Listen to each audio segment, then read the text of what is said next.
বিসমিল্লাহির রহমানির রহিম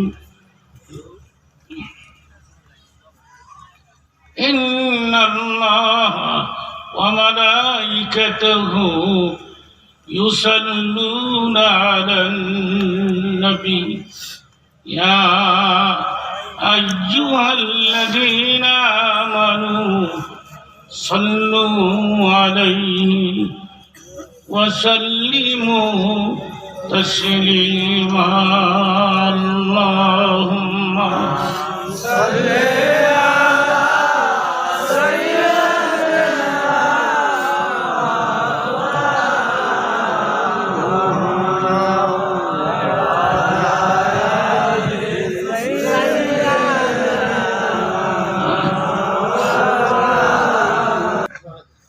ফেরেশতার মাধ্যমে দুধের আওয়াজটা মদিনাতে ভালো লাগবে না, ঠিক আছে, মদিনাতে আমার রোজার ভিতরে আমার কানের গোড়ায় পৌঁছে দেওয়া। আপনাদের দুরুদের আওয়াজ শুনে মনে হচ্ছে আপনারা ক্লান্ত, মনে হচ্ছে আপনারা দুর্বল, মনে হচ্ছে সারাদিন রোজা রাখছেন। একটু আওয়াজ করে বলি আল্লাহুম্মা সাল্লি আলা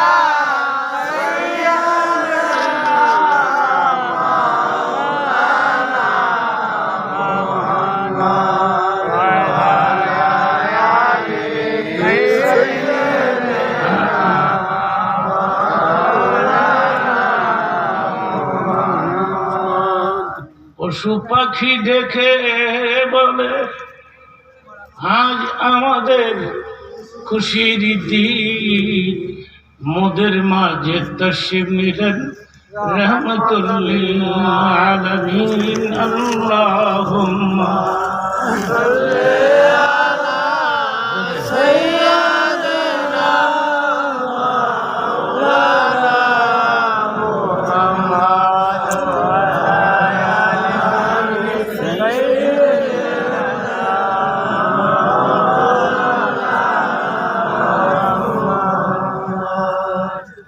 मुझे कुछ मिले या ना मिले, मोहम्मद मिले यानी वो शई जो अल्लाह मिले। अल्लाहुम्मा सल्ली अला सय्यिदिना मौलाना मुहम्मद व अला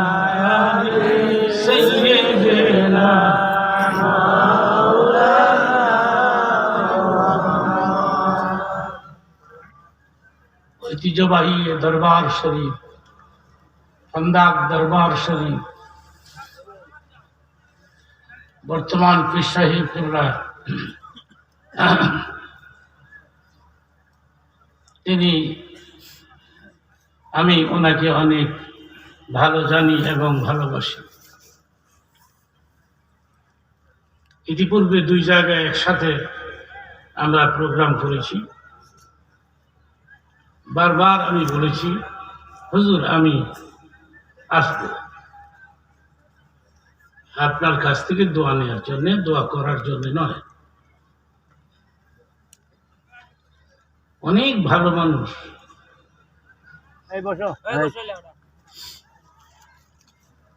খুশ মেজাজ, খুশ আখলাক,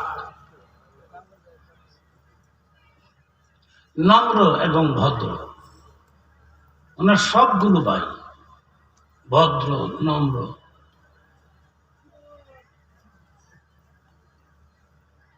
এই জন্য আমি ইচ্ছে করি এই প্রোগ্রামে আসি। নো মানি কোশ্চেন, পয়সা করির জন্য নয়, দোয়া নিবার জন্য, দোয়া করার জন্য নয়। অধিক রাতে আমি কথা বলে অভ্যস্ত নই, আমার বয়স হয়েছে না। যাদের সাথে আমি ওয়াজ করতাম কেউ নয়, সব জান্নাতে চলে গেছে। সারসিনার হুজুর, সোনাকান্দার হুজুর, ফুরফুরা, জৈনপুরের বড় বড় হুজুররা, ওনাদের সাথে আমি বয়ান করতাম। এটা কেউ নাই, সব বেহেশতে চলে গেছে। আলহামদুলিল্লাহ বলুন।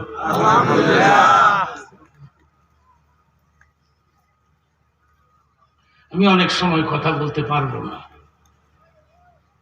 বয়সের যন্ত্রণা। আমার পরেও খ্যাতনামা বাংলাদেশে বড় বড় প্রখ্যাত আলেমাই দ্বীন সিরিয়ালে মঞ্চে আসবেন, কথা বলবেন।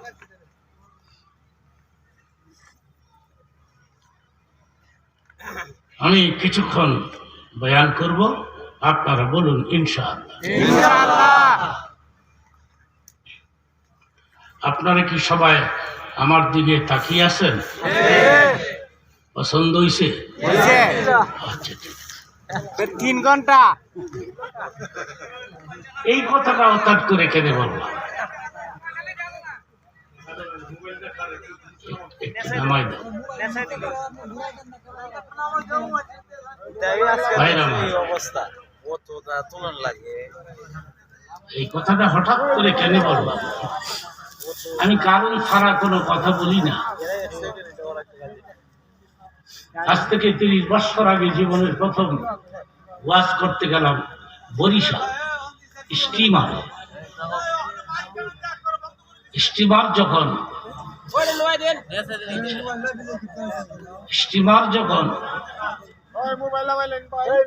ঘাটিকিয়া লাগবে, আমি নজর করে দেখি 100-150 লোক আসছে, নিশান হাতে করে আমাকে ওয়েলকাম দিয়ে দিল। বুঝি না আমি কি মগানি। যুক্তিবাদী জিন্দাবাদ, ফলনা দলনা জিন্দাবাদ।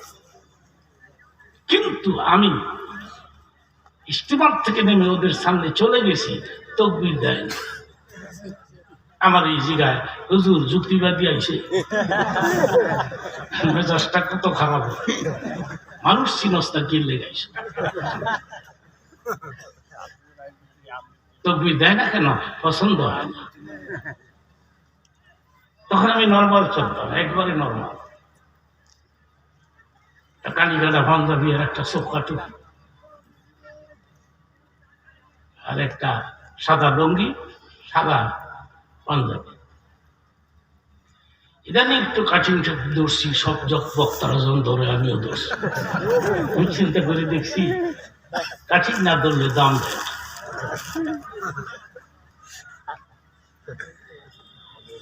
দেখলে পছন্দ হয় না। কাপাসিয়ার নাম শুনছেন? আগে ব্রিজ ছিল না, এখন ব্রিজ হয়ে গেছে। নদীর উপার আমার ওয়াজ, বিশাল প্রোগ্রাম। ওখানে গিয়ে দেখি মাঝি মাল্লারা বসে আছে। লোকজন গেলেই বলে, স্যার আমার নৌকা আসেন, স্যার আমার নৌকা আসেন।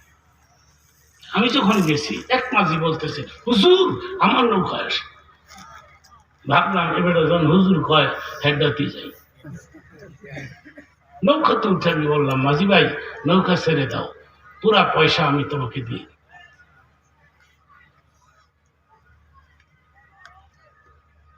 নদীর মাঝখানে যখন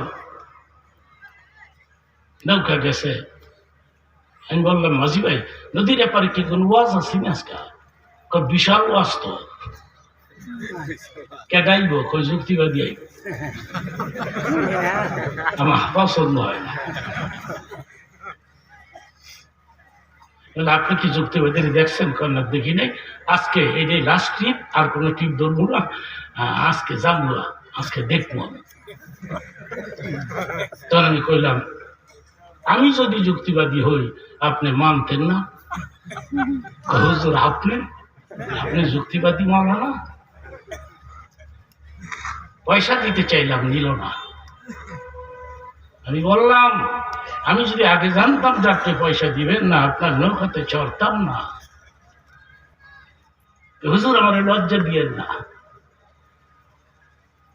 আপনার কাছ থেকে আমি পয়সা নিব না। মানুষের জীবনের কোন কাজটা আল্লাহর দরবারে কবুল হয়ে গেছে মানুষ জানে না, আল্লাহ জানে কিনা বলে। তার এই কাজটাই হয়তো বা কিয়ামতের ময়দানে নাজাতের ওসিলা হয়ে যাবে। চিল্লায় বলেন সুবহানাল্লাহ। কি দেশে আইলাম রে, সুবহানাল্লাহ কয় না। হাদিস শরীফের মধ্যে আসছে সুবহানাল্লাহি তামলাউল মিজান। এই পৃথিবীতে যারা বেশি বেশি করে সুবহানাল্লাহ পাঠ করবে কিয়ামতের দিন মিজানের পাল্লায় ওদের ওজনকে ভারী করে দেওয়া হবে।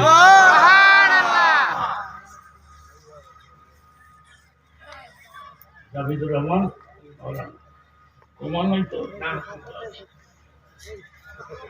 মাওলানা জাবিদুর রহমান খুব বড় আলেম, আমাকে নিয়ে আসছে কষ্ট করে ব্রাহ্মণবাড়িয়াতে। কত বড় আনছিল। তোমার নাম কি? আব্বাস উদ্দিন গাজী।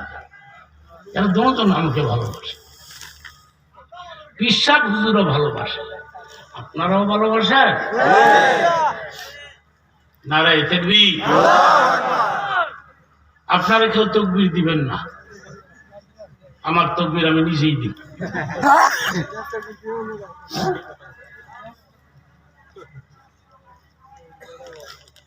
নিচে বসে কথা বলতে আমার কষ্ট হয়, কিন্তু যে পবিত্র দরবার সিস্টেম এটাই। সেই জন্য বড় বড় পীর সাহেবের দরবারে গেলে বসেই ওয়াজ করতে হয়। আজকে বৈশাই স্টার্ট দিলাম, কোমরে ব্যথা, হাঁটুতে ব্যথা, বয়সের কারণে। আমি কি আমার কথাবার্তা বোঝাতে পারতেছি? কষ্ট হচ্ছে না? চট্টগ্রাম মাস করতে গেলে চট্টগ্রাম যখন ওদের আঞ্চলিক ভাষায় কথা বলে আমার মনে হয় একটা যুদ্ধ চালু হয়েছে, বুঝি না। আবার যদি সিলেট যাই, সিলেটের মানুষ ওদের দেশীয় ভাষায় যখন কথা বলে আমার মনে হয় আরেকটা যুদ্ধ স্টার্ট হয়েছে। আচ্ছা, আধা মিনিটে বলে ফেলি, সিলেটের কোনো লোক থাকলে রাগ হইল না, কারণ এখানে সমস্ত ডিস্ট্রিক্টের লোক আছে, ঠিক কিনা? কিছুক্ষণ আগে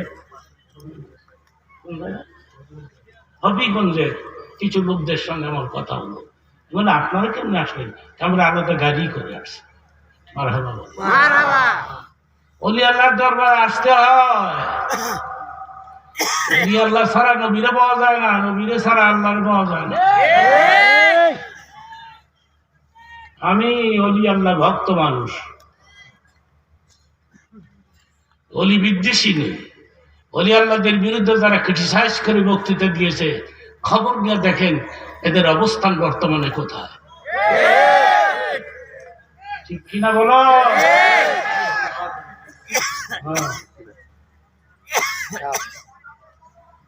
আমি কি কথাবার্তা বুঝতে পারতেছি?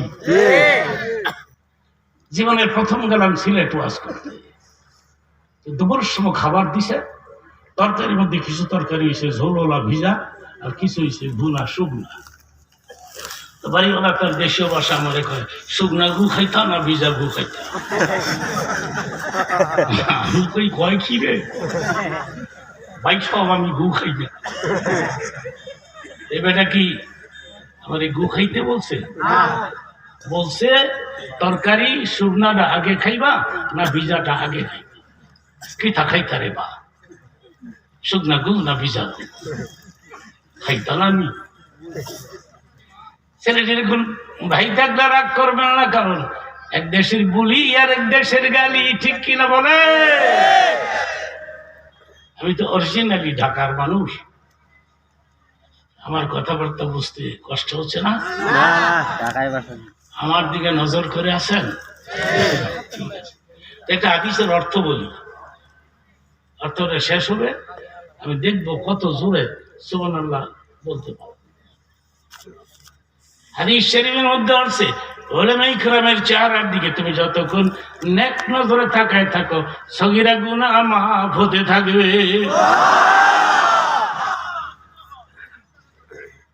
হুজুরদের ডিমান্ড কত? আমাদের ঢাকাতে এক শ্রেণীর লোকেরা আমাদের কাঠ মোল্লা করে, আমি বলে কাঠটা বানাইছে, কাঠটা বানাইছে।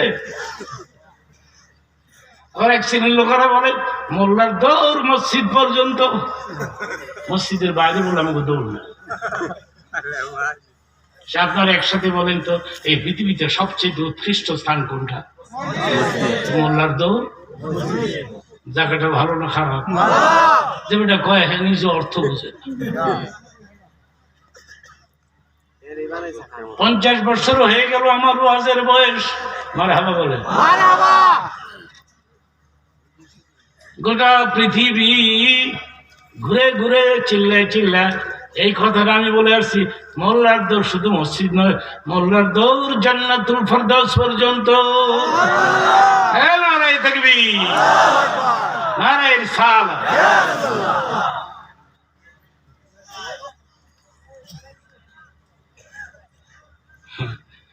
মোল্লাদেরকে রিসপেক্ট করবেন, পীর বুজুর্গদেরকে মহাব্বত করবেন। হ্যাঁ, আল্লাহ ওনাদের দরবারে আসলে খালি হাতে আইয়েন না, কিছু হাদিয়া লইয়া আসা শূন্য, মাগনা মাগনা খালি ওয়াজ হবে।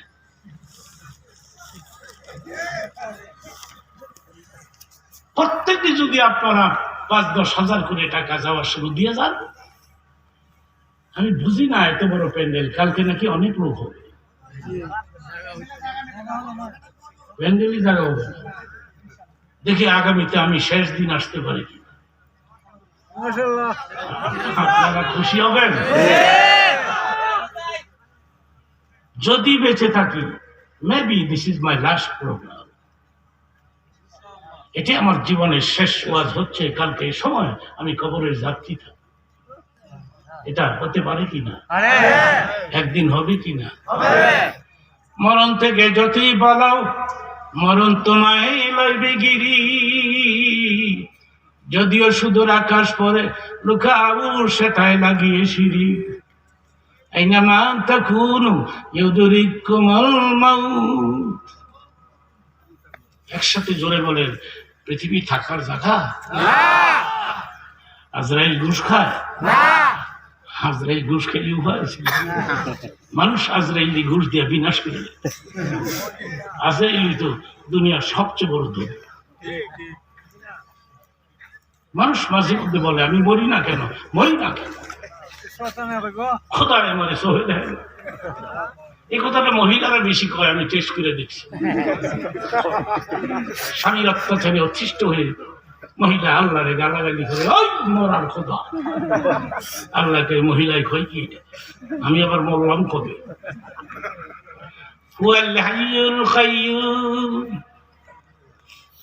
আল্লাহ সবসময় জীবিত। চিল্লায় বলেন সুবহানাল্লাহ। এক লোক পারে 2 মণ, আজকে অভাবের তার নাই লইছে 3 মণ বস্তা।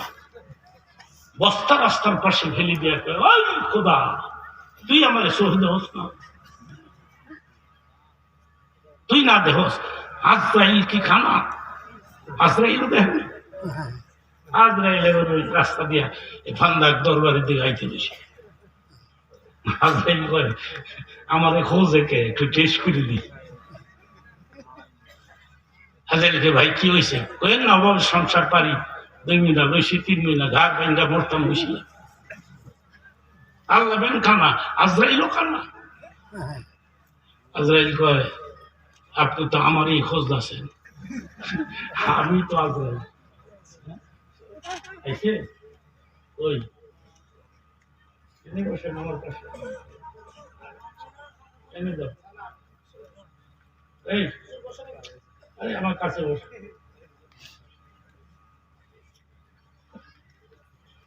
ভালো আছে? ইতিপূর্বে 2টা মাহফিলে ওনার সাথে আমার, আর উনি নিজেই বলেছেন, প্রোগ্রামগুলি ওনার বলিদেরা করেছে, তিনি বলেছেন যুক্তিবাদীরে দাওয়াত। আলহামদুলিল্লাহ। আর ট্যাপ ভাষা কম দিও না। মৌলানারে খুশি করে দিই। আপনি নিজেই আসছেন আমার জন্য ফান খান নিয়ে তাই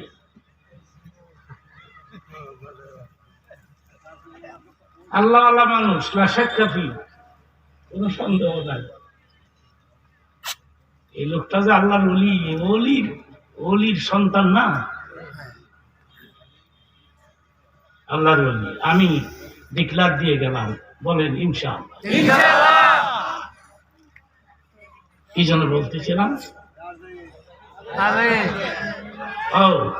এই দেখেন, আপনি তো আমার খোঁজ দছেন, শুয়ে পড়েন। আজরাইল শুইতে কয়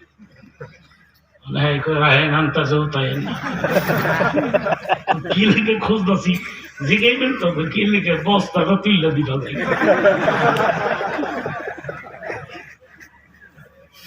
করতে হবে কিনা বলে।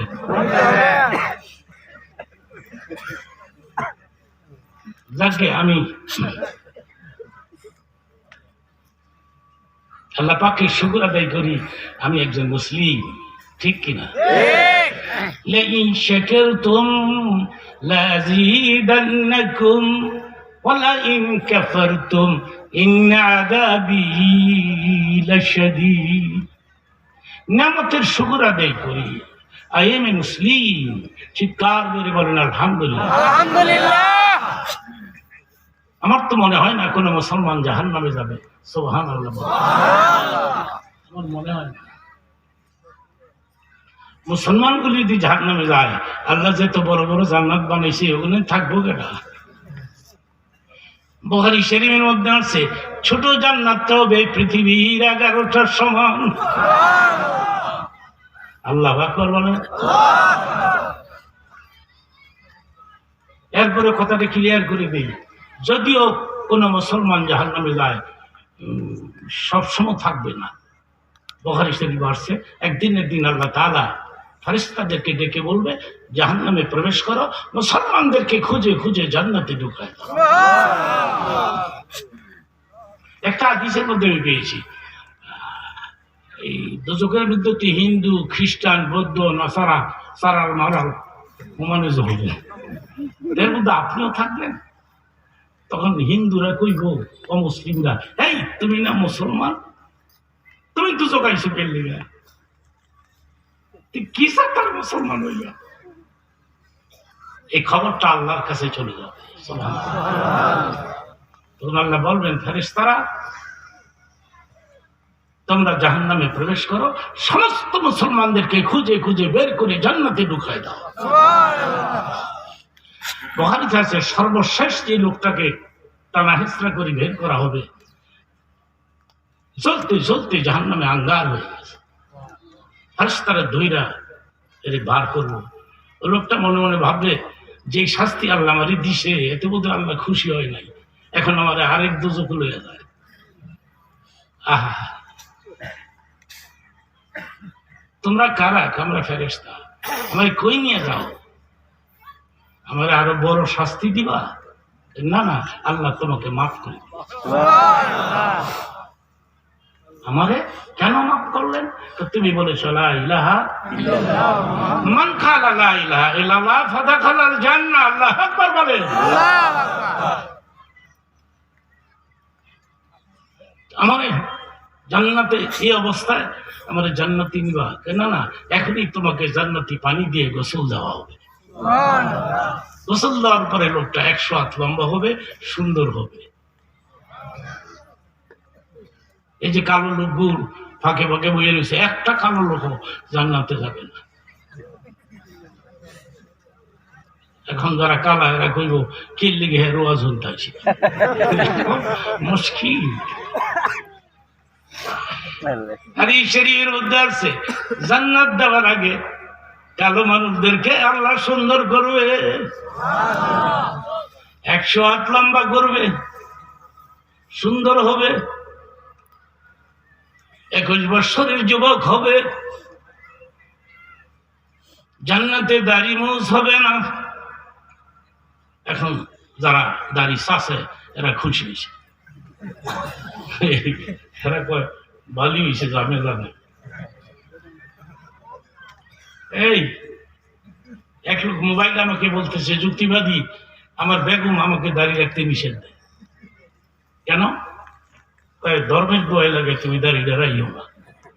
কি লেগা? আমার বান্ধবীরে কইব তোর জামাই বুড়া। আমি এবার মহিলাদের কি বলেছি জানেননি? আপনার স্বামী দাঁড়িয়ে রাখলে আপনার সুবিধা, বাইরের মহিলারা আপনার স্বামীর দিকে নজর দিবে না। এই ওয়াজই না স্ত্রী স্বামীরে কয় ধর্মের দোয়াই লাগে দাঁড়িয়ে রাখো। মুশকিল, দাড়ির খাতিরে কবর রাজা মাফ হয়ে যেত। আমি কি একটি ছোট্ট ঘটনা বলবো? 1 মিনিটে বলে ফেলবো। হাদিসে কুদসি, এই হাদিসের রেফারেন্স একটা ঘটনা আমি পেয়েছি। আমি কোনো বক্তার ওয়াজ শুনি না, আমি কোনো বক্তাকে নকল করি না, বক্তারা আমাকে নকল করে, ঠিক কিনা?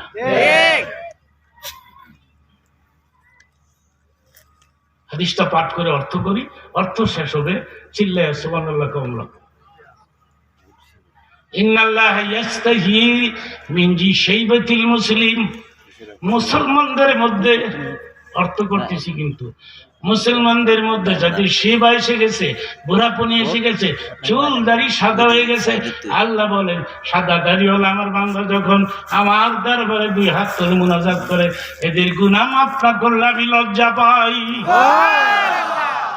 নারায়ে তাকবীর, নারায়ে রিসালাত।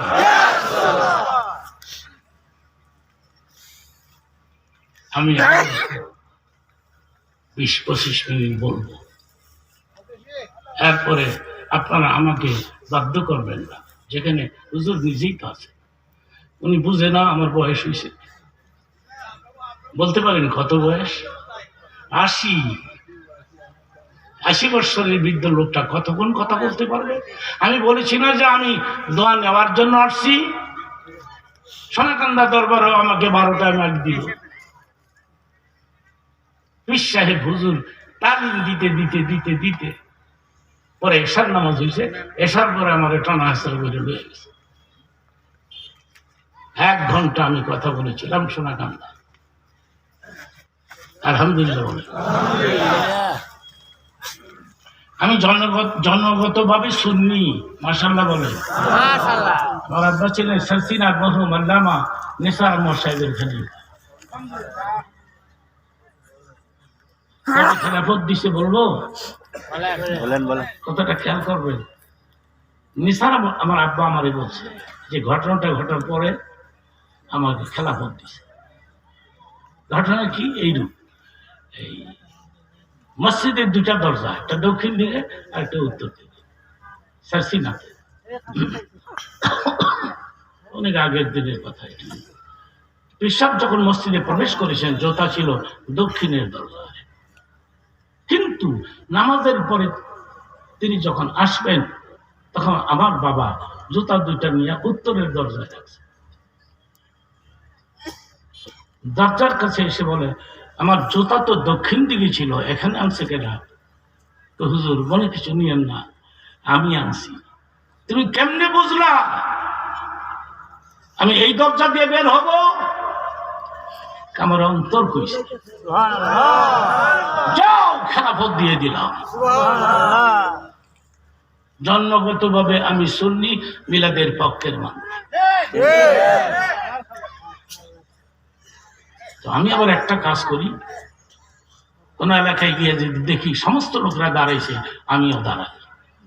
আবার এমন এলাকায় যাই একটা লোকও দাঁড়ায় না, আমিও দাঁড়াই। ফেস লাগাবো না। বাড়িওয়ালা 2 মৌলবী দাওয়াত দিছে, একটা সুন্নি আর একটা হইছে ওয়াহাবি।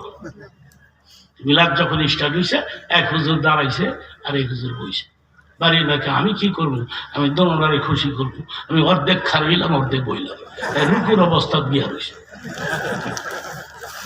কইবেন না, যাদের পা নাই তারা দাঁড়াবে না, ঠিক কিনা? পঙ্গু, অ্যাক্সিডেন্টে পা নষ্ট হয়ে গেছে, এরা না হয় না দাঁড়ায়।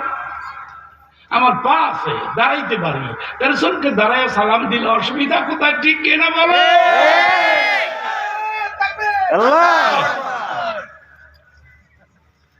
তকবীর দিতে না করছি। ফরজ নামাজের পরে সম্মিলিত মুনাজাত এটা বেদাত। আমি বলছি যাদের হাত নাই, যাদের হাত অবশ, শক্তি নাই, সুইলা খায়, উড়াইতে পারে না, এবারে কেমনে হাত তুলবো? আমাদের হাত আছে, শক্তি আছে, উঠাইতে পারি, আমরা হাত তুলবো তুলবো তুলবো, ঠিক কিনা বাবা? আমার এই বক্তৃতা ভাইরাল হয়ে যাবে দরবারের পক্ষ থেকে। আহলে হাদিসের ভাইরা, আমি এদের ভাই করি, গালাগালি পছন্দ করি না তো। আহলে হাদিসের ভাইরা, আমি ওদেরকে বলেছি যত চেষ্টা করো এই দেশে ফরজ নামাজের পরে সম্মিলিত মুনাজাত বন্ধ করতে পারবা না, ঠিক কিনা? বারাত এটা নাকি বেদাত, এই সবে বারাত আসতেছে আগামী জুমার দিন, এটা বেদাত।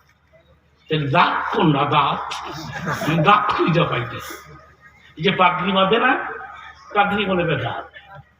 তসবিহ জঠি না, এইটাও নাকি বেদাত।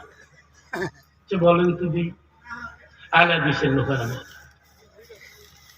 আমি বলেছি গত পরশুদিন একটা প্রোগ্রামে, যত চেষ্টা করো সবে বারাত এটা বন্ধ করা যাবে না, ঠিক কিনা বলো? এদের কাছ থেকে সতর্ক থাকবেন। এরা, এদেরকে আমি কাফের বলি না, তার কাদিয়ানি না, কাফের বলি না, গালাগালিও করি না। তো ওদের বলছি আমরা বাংলাদেশ, এখানে শতকরা 90 জন লোক হানাফি মুজাহাবের, ঠিক কিনা? কাজী গন্ডগোল লাগিও না, শান্তিতে বসবাস করতে থাকো। ওদের কাছে পাগড়ি নাই, দুরূদ শরীফ নাই, মিলাদ নাই, কিছুই নাই। এই জন্য এদের ধর্মের নাম রাখছে আমি নাই মার্কা ইসলাম। এক লোক বাজার থেকে একটা ফুল পেন কিনে আনছে, ফুল পেন লম্বা হয়, বিবিরে ডাক দিয়ে খাই, বিবিরে ভুলের যন্ত্রণায় কিনা ফেলাইছিল, নিষেধে একটু কাইডে দিতে পারবা? ওই বুড়া মানুষ চোখে দেখি না, মেয়ের কাছে যাও, মারে তুই পারবি নিষেধা কাটতে? বাবা আমার পরীক্ষার সামনে ভিজি, ভাবির কাছে যাও, ভাবির কাছে যাও। ভাবির কাছে গেছে, একে ভোমা পারবা নিষেধা একটু কমাই দিতা? কাব্বা পাকশাক নিয়া খুব ব্যস্ত, কেউ কাটে না, ফুল প্যান্ট বাস করে তাকিয়ে থুয়ে বেটা ঘুমাই দিছে। স্ত্রী মনে করে বুড়া বয়সে একটা হুকুম দিল, ওরে কথাটা রাখি নাই, যাই কাইটা থুয়াই ও বেটিকে কাটছে 4 ইঞ্চি। মেয়েকে আব্বা একটা অর্ডার দিছিল, যাই রে কাইটা থুয়াই, মেয়ে গিয়ে কাটছে আরো 4 ইঞ্চি। পুত্রবধূ কয় আব্বা একটা অর্ডার দিছে, যাই কাইটা থুয়াই, এ বেটিকে কাটছে আরো 4 ইঞ্চি, 3 4 12 ইঞ্চি কাইটা থুয়া ঘুমাই দিয়েছে। ওই বেটা সকালবেলা ঘুমাই তো ওইটা দেখে এইটা ফুল পেন না হাফ পেন হয়ে গেছে। আমি আহলে হাদিসের লোকদের কি বলতেছি জানেন? সবই যদি কাইদা ভালো, টুপি লাগবে না, পাগড়ি লাগবে না, মিলাদ নাই, দরুদ নাই, বরাত নাই, মুনাজাত নাই, সবই যদি কাইদা ভালো, তাহলে তোমাদের ইসলামের নাম রাখলাম আমি হাফ পেন মার্কা ইসলাম, ঠিক কিনা বলে?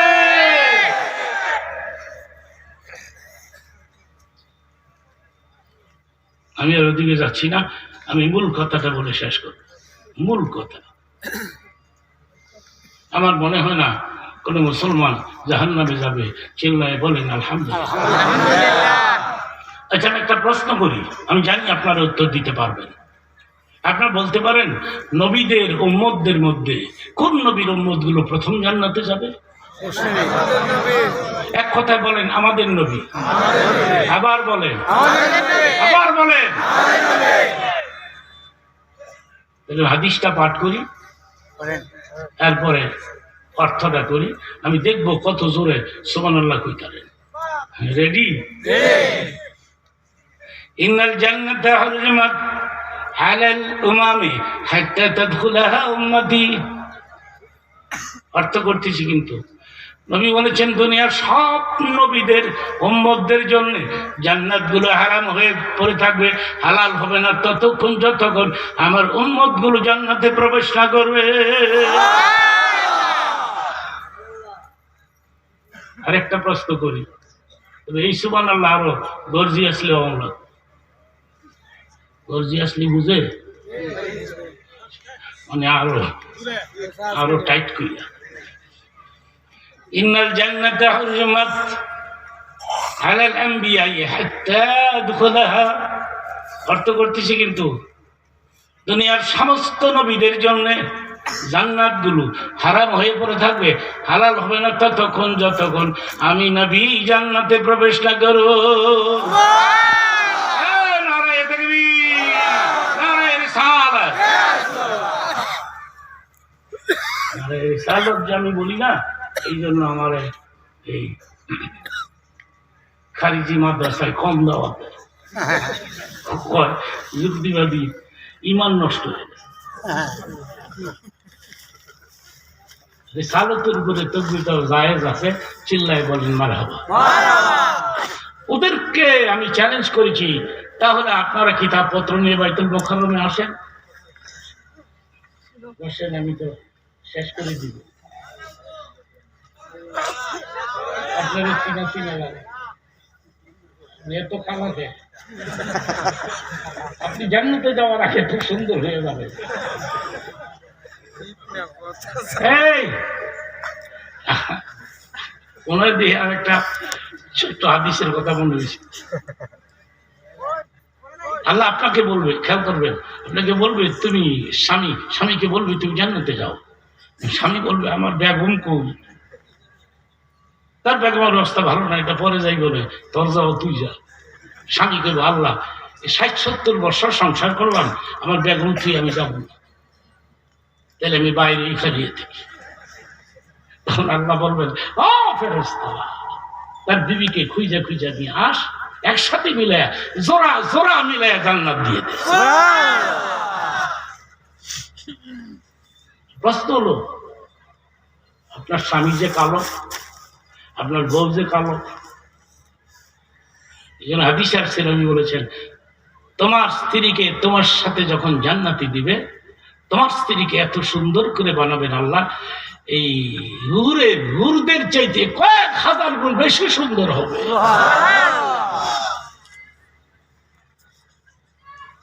ভাইরা না,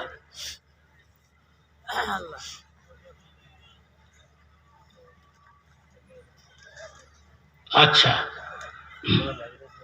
আমি আপনাদেরকে অনুরোধ করব, নবীকে নিয়ে বাড়াবাড়ি করেন না। আমি আমার জানা মতে যত বক্তা আছে রাসূলকে সাধারণ মানুষের সাথে তুলনা দেয়, এদেরকে আমি মোবাইল করে পর্যন্ত হেদায়েত করেছি। এই কথাটা বলো কেন? নবী কি আমাদের মতো মানুষ?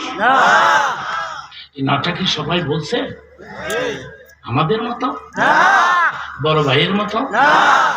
ঈমান থাকবে? সব মানুষ কি এক মানুষ? এই যে দেখেন খালেদা জিয়া, শেখ হাসিনা, এগুলো দাম কত? জ্বর হইল ফেভারে উঠে, এত দাম। পাতলা পায়খানা করলো ফেভারে উঠে, তিনি আজকে সকালে পাতলা পায়খানা করছেন। ঠিক কিনা বলে? কত খালেদা না খাইয়া মরে গেল, কত হাসিনা ভিক্ষা করে। এবার আপনারা বলেন সব মানুষ কি এক মানুষ? আমি তো যুক্তিবাদী মানুষ, আমি তো এইভাবেই কথা বলবো। কত যুক্তিবাদী যে নামছে বাংলাদেশ, 40টার মতন যুক্তিবাদী নামছে।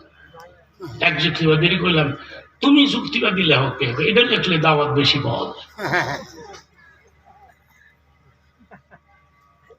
বুঝি না আমি মইরে লই, এরপরে নিলে হিসেবে আমি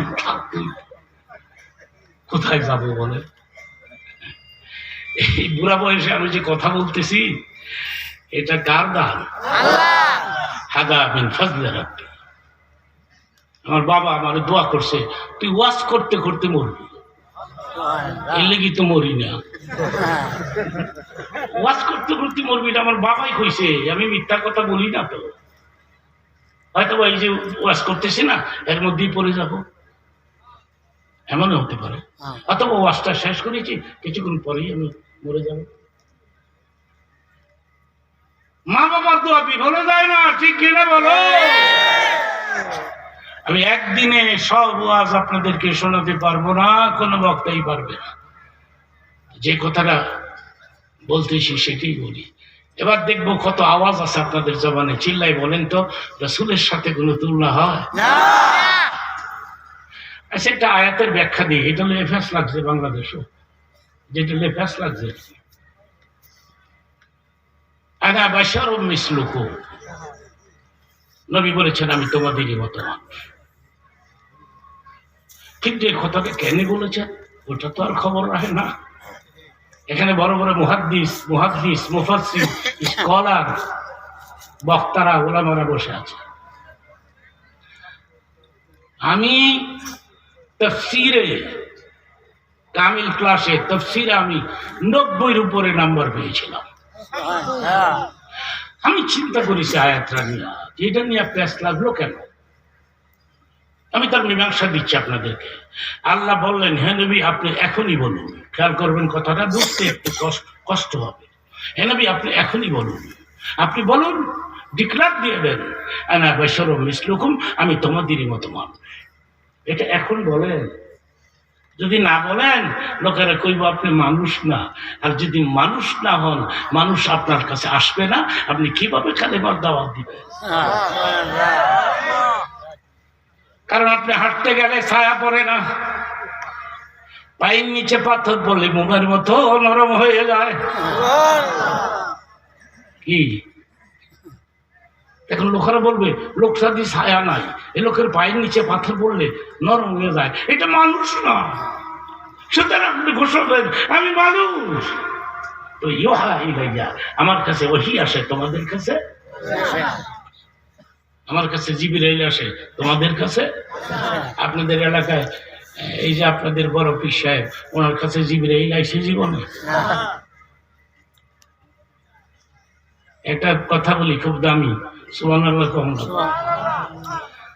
হযরত জিবরাইল আদম আলাইহিস সালামের কাছে আসছে 12 বার, ইব্রাহিম খলিলুল্লাহর কাছে আসছে 42 বার, মুসা নবীর কাছে আসছে 52 বার, আমাদের নবীর কাছে আসছে 24,000 বার।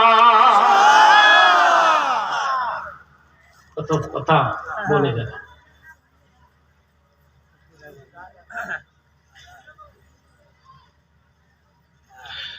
নবীকে সাধারণ মানুষের সাথে তুলনা দিবেন না, মনে থাকবে? আরেকটা কথা বলে আমি শেষ করব, অনুরোধ করবেন না।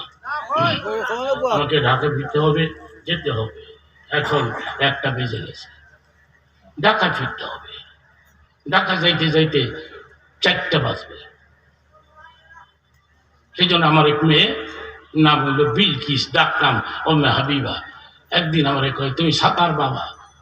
আমাকে কি লেগে তোমার বাপ ডেকে তৃপ্তি জানি। আচ্ছা কোন সময় বাপ ডাকবো? রাত্র 3টায় ঘুমের 2টা বাপ ডাকবো? আমার আবার নেচার কি জানেন, আমি ফজর পরে ঘুমাই। যদি মাঝখানে গ্যাপ হয়, লম্বা গ্যাপ, একটু ঘুমাই। আমার বেগমকে আমি বইলেই রাখছি, ফজরের সময় ডাক দিও, দুটা দিও, কম্বলের কোনা দুইটা টান দিও। আমার বেগম বলো ভালো, জান্নাতি মানুষ। কালকে আমার ওয়াজ ছিল কোথায়, আমাদের খাদ্য ভাই বুঝলে গেছে। কালকে ওয়াজ ছিল আপনার ওই মাওয়া ঘাটের নদীর ওপার, শরীয়তপুর, বিশাল প্রোগ্রাম।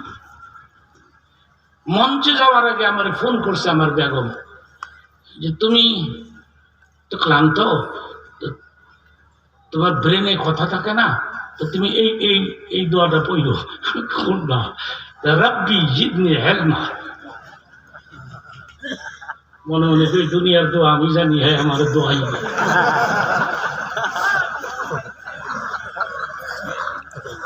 এত ভালোবাসে আমাকে, রব্বি জিদনি ইলমা, রব্বি ইশরাহ লি সাদরি ওয়া ইয়াসসির লি আমরি। এখন কেউ দাঁড়াবেন না, আর এখানে পেশাবও কইলেন না।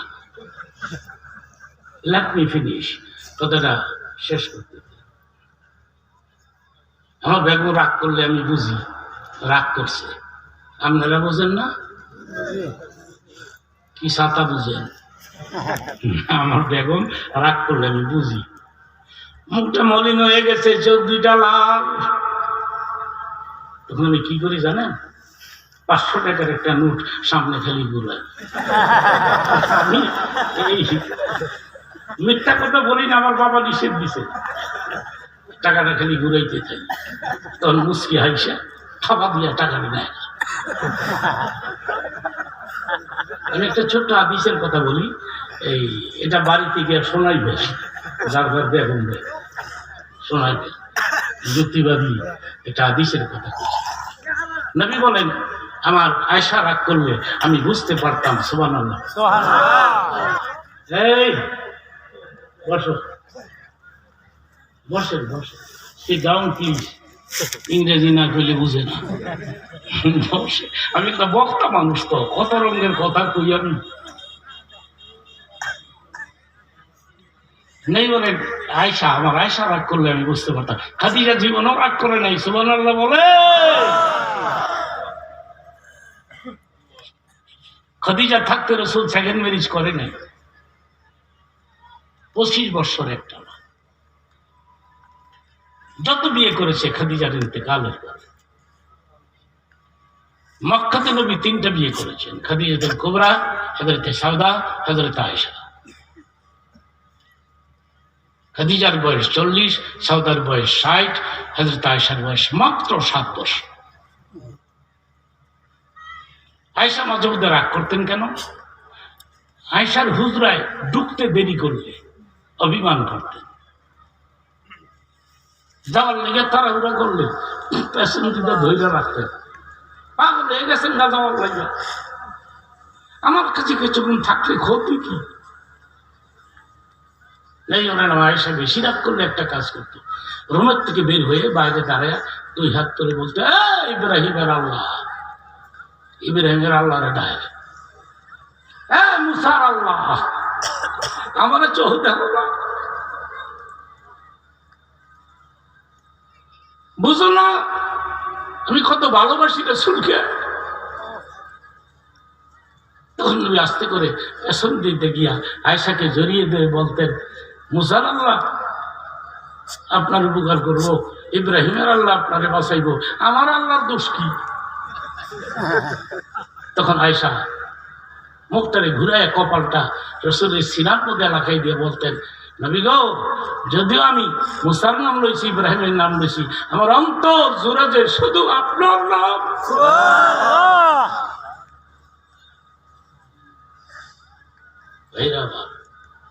কি জিন্দিগি, আর আমাদের কি জিন্দিগি।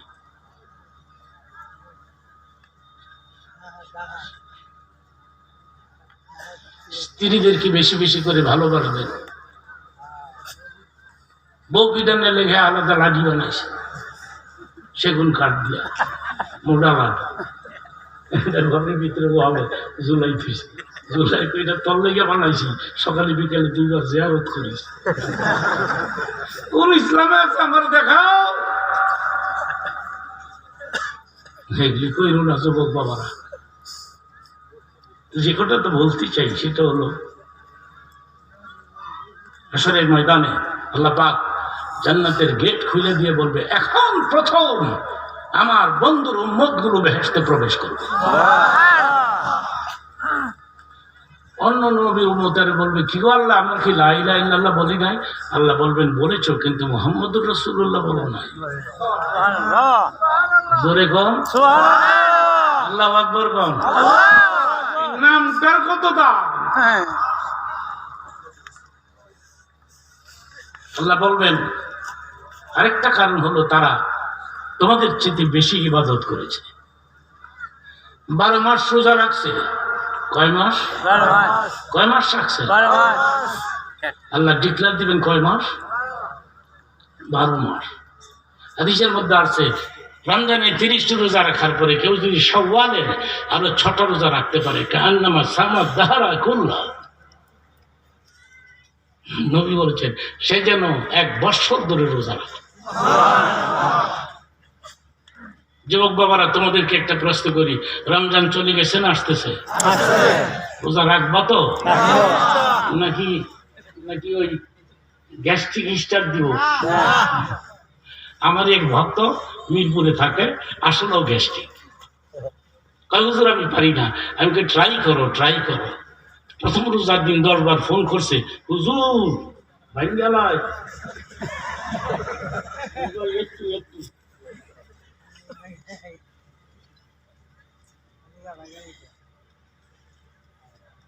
আমি একটু একটু একটু করতে করতে প্রথম রোজা রাইখা বলেছে। সেকেন্ড রোজা কোনো কষ্ট হয় না, থার্ড রোজা কঠিন না। 30 রোজা রাখার পরে টিফিনকারি ভর্তি করে বোনাগ্রস্ত খিচুড়ি লইয়া আমার বাড়িতে এসে বলে হুজুর দোয়া করবেন, আমার গ্যাস্ট্রিক ভালো হয়ে গেছে। এবার চতুর্দিক থেকে চিল্লায় বলতে হবে সবচেয়ে বড় ডাক্তারকে। আরেকটা কথা বলে শেষ করব, আমার দিকে তাকায় থাকেন। আপনার মাসুম বাচ্চা, এই যে মাসুম বাচ্চাগুলো ফাঁকে ফাঁকে দেখছেন, এদের কোনো গুনাহ নাই তো। আপনার মাসুম বাচ্চা যদি কোনো মতে কষ্ট করে একটা রোজা রাখতে পারে, নবী বলেছেন আল্লাহর ওলিদের রোজার সমান সওয়াব তাকে দাও। আমার এক ছেলে আমেরিকাতে থাকে, একটু অসুস্থ, ভাইজান একটু দোয়া করবেন আমার ছেলেটার জন্য, একটু অসুস্থ। এটা যখন মাসুম ছিল, রোজার প্রতি একটু টান ছিল বেশি। ঘুমাবার আগে সে তার মাকে বলতো, আমার মনে আছে যে আম্মু আমার আজকেও ডাক দিও, আমি রোজা রাখতাম। কিন্তু আর মা ডাকে না। আমি বাসায় থাকলে বলছি বাচ্চা না কইছিল রোজা রাখবো, তো ডাকো না কেন? তুমি তো চাও আমার বাচ্চাটা মরে যাবো। মা তো সন্তানের প্রতি আমার দরদ তার মার দরদ কি এক সমান? সুযোগ পাইলে আমি আরেকদিন শোনাবো, বলে ইনশাআল্লাহ।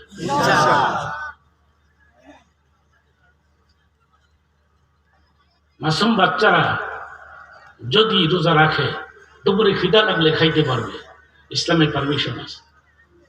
আপনারা আবার স্টার্ট দিয়ে না, অনেকে তো বুঝে না। পিসাব মুড়িদের কয় পাগড়ি বান্ধা নুয়াজ করিস, পাগড়ি নাই লগে লঙ্গি আছে, লঙ্গি খুললে রেডি হয়েছে। বুঝুন লাগবো তো। ঈদের দিন জিজ্ঞাসা করলাম, বাবা কয়টা রোজা রাখছো? রাখলাম তো 10টা। আমাকে বাবারে বাবা, এত রোজা? তুমি তো মাসুম, তুমি তো মরে গেলে এমনি জান্নাত পাইবা।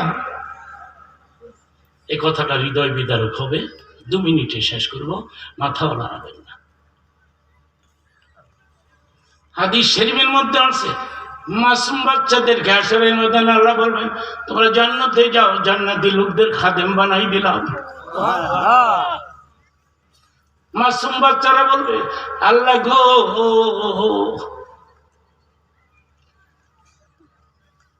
আমার কোনো আবদার পুরা হবে নি, বলো কি বলতে চাও। ছোটকালে নোটিশ করে নিয়ে আসছো, মায়ের মা দেখে তৃপ্তি মিটে নাই, বাবারে বাবা দেখে তৃপ্তি মিটে নাই।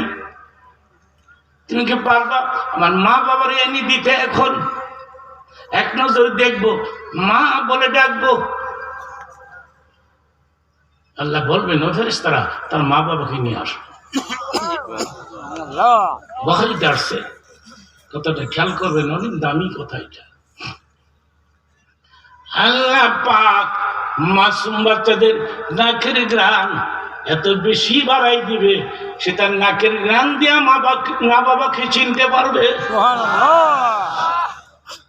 মার করে উঠবে, নাকের সঙ্গে নাক মেলাবে, নেমে আসবে। মা বলবে যাইস না, আমার কাছে থাক, মা আমাকে ছেড়ে দাও, আমাকে সরো। বাবার করে উঠবে, নাকের সঙ্গে নাক মিলাবে, নেমে চলে আসবে। বাবাও ধরে রাখবে, যাইস না আমাদের থুয়া, বাবা আমার ছেড়ে দাও, আমি ব্যবস্থা নিব। সুবহানাল্লাহ বলো। কি ব্যবস্থা? আল্লাহ আরেকটা আবদার করতে পারবো, বলো। ছোটবেলায় নোটিশ করে নিয়ে আসছো, মার বুক জোড়া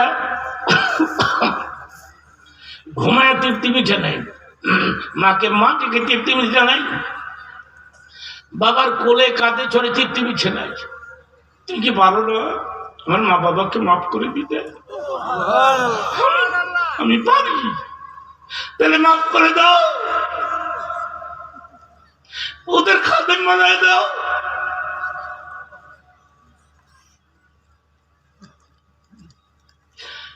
শরীফের মধ্যে আছে আল্লাহ রহমতের দরিয়াতে জোশ পাবে, আল্লাহ ডিক্লার দিবেন, ও ফেরেশতারা গোটা আসরের ময়দান দৌড়াইতে থাক, বলে দে আমি মাসুম বাচ্চাদের নাকের গ্রান বৃদ্ধি করে দিলাম, ওরা নাকের গ্রান দিয়া আসরের ময়দান থেকে মা বাবাকে খুঁজে খুঁজে বের করে সাথে করে জান্নাতে যেতে বলো।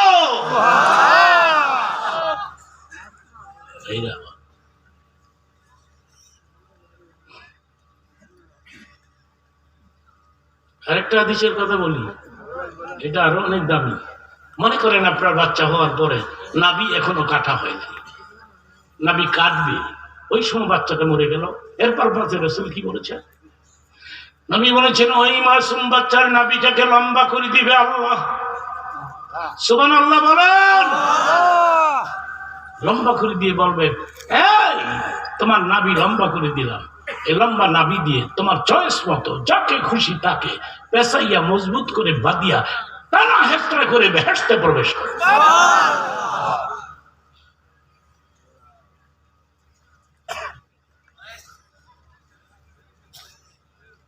আমি আমার বাচ্চারে বললাম 10টা রোজা রাখলা, এত সোয়াব হয়েছে, এখন মরে গেলে তুমি এমনি তো জান্নাত পাইবা, সোয়াব দিবা কারে? এই যে বড় বড় সোয়াব হয়েছে, আমার হাব্বা তাইলে আমনি নেন গা, আমার দিয়া বলাই, মা কয় ভাগ করলাম আমি, খাওয়াইলাম আমি, সব সব তোর বাপেরই দিই। মার কাছে গিয়া কয় চিন্তা করো না, তোমার আগেই দিয়া গেছে। এগুলি ক্যারেক্টার, বাচ্চাদের চরিত্র।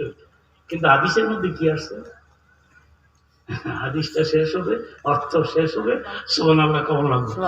এই নবী বলেছেন মাসুম বাচ্চারা কষ্ট করে কোনো মতে যদি একটা রোজা রাখতে পারে, এদের রোজার বিশাল বিরাট সওয়াবকে 2 ভাগ করে আল্লাহ পাক 1 ভাগ সওয়াব তার মাকে দিবে, আর 1 ভাগ সওয়াব তার বাবাকে দিয়ে দিবে। নারায়ে তাকবীর, নারায়ে রিসালাত।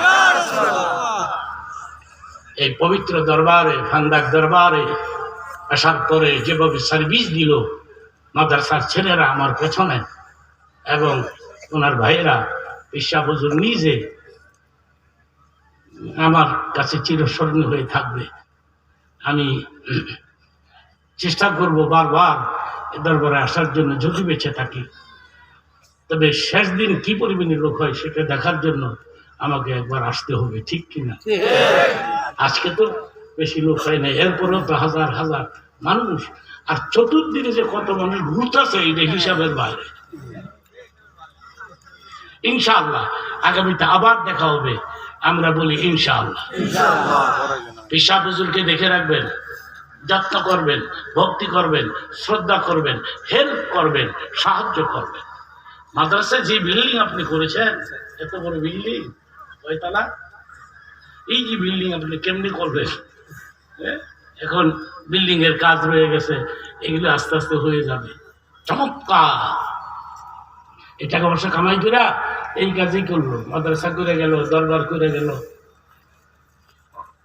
এটা একটা নিয়ামত, ঠিক কিনা? বর্তমান পিসা হুজুর আপনাদের এলাকার জন্য একটা নিয়ামত। নারায়ে তাকবীর। তাকে দেখে রাখবেন, তাকে ভক্তি করবেন, তাকে শ্রদ্ধা করবেন, ওলামাদেরকে রেসপেক্ট করবেন, এদেরকে ভক্তি করবেন, শ্রদ্ধা করবেন, সালাম দিবেন, মুসাফা করবেন পিসা হুজুরের সঙ্গে। মুসাফার বিনতে কিছু হাদিয়াও দিবে, মাগনা মাগনা খালি মুসাফা করে দৈরা বা জাতা দেয়, জাতা দেশ দেশ 20টা টিয়া দিয়ে যেত। এইসব দরবারে মাদ্রাসায় যদি আপনার টাকা পয়সা না দেন তাহলে কোথায় দিবে আর কোথায় জায়গা আছে আমি তো বুঝি না। ইনশাআল্লাহ পরবর্তী বক্তা আসবে এখনই বয়ান করতে। আমি বিশ্বাস হুজুরের কাছে দোয়া চাই আমার ছেলের জন্য, আমি নিজেও তো অসুস্থ, আমার জন্য কালকে ফজরের সময় মুনাজাত হবে, ওই সময় যেন আমার জন্য দোয়া করে। আমার প্রতি আপনারা সন্তুষ্ট কিনা এটা টেস্ট করার জন্য আমি একটা সালাম দিব, সালামের উত্তর শুনলে বুঝদার মুখ খুশি। আসসালামু আলাইকুম ওয়া মা আলাইনা ইল্লাল বালাগ।